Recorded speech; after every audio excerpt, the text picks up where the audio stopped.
Hello viewers, কেমন আছো? আশা করি ভালো আছো। আজ তোমাদের আমি কাপ্তাই লেকের পানি দেখাতে চলে এলাম। এটা হচ্ছে কাপ্তাই লেক, দেখছো অনেক বড়। বর্তমানে এটার পানি অনেক, কিছুদিনের মধ্যে হয়তো কাপ্তাইয়ের বাঁধ ছেড়ে দেওয়ার সম্ভাবনা আছে। এখানে যে ছোট ছোট কাপ্তাইয়ের দ্বীপ আছে দেখছো,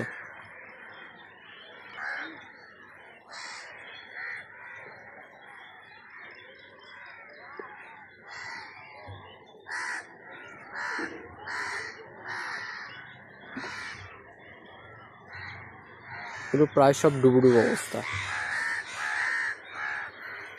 এখানে প্রায় অনেক বসতি আছে, লোকজন অনেক।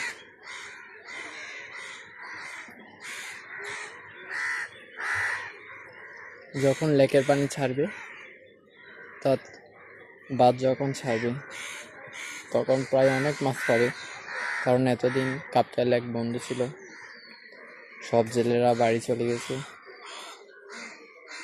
কাপ্তাই লেক বন্ধ ছিল বলতে মাছ ধরা বন্ধ ছিল,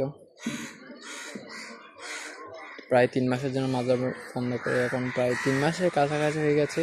মাছ ধরার টাইম আসতেছে, সকল জেলেরা বাড়ি থেকে চলে আসবে। দেখছো এখানে সকলের জাল সকলে স্টক করে রাখছে, কারণ ওরা বাড়িতে চলে গেছে। মৎস্য ব্যবসায়ীরাও বাড়িতে চলে গেছে।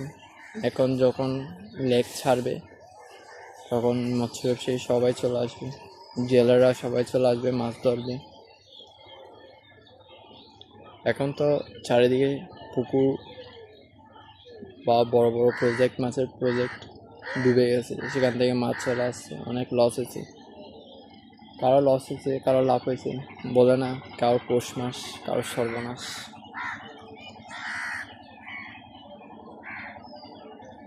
হয়তো মাছের দামও বাড়তে পারে এরপরে, কারণ অনেক বড় বড় মাছের প্রজেক্ট, মাছের খামার ডুবে গেছে, এতে অনেক লস হয়েছে।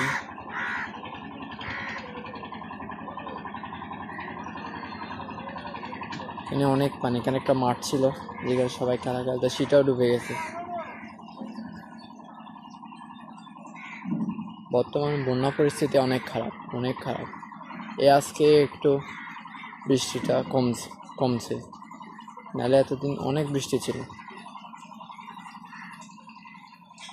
অনেকের বাড়িঘর ডুবে গেছে। কাপ্তাই, রাঙামাটি, বান্দরবানকে অনেক পাহাড় ধসে অনেক মানুষ মারা গেছে, বন্যার কারণে অনেক মানুষ মারা গেছে, পাহাড় ধসে অনেক মানুষ মারা গেছে। তো যাক, ভগবান যা করে মঙ্গলের জন্যই করে। বন্যার্তদের পাশে থাকার চেষ্টা করিও এবং ভগবানের কাছে প্রার্থনা করিও যেন সব কিছু তাড়াতাড়ি স্বাভাবিক হয়, দেশের পরিস্থিতি যেন আগের মতো স্বাভাবিক হয়ে যায়।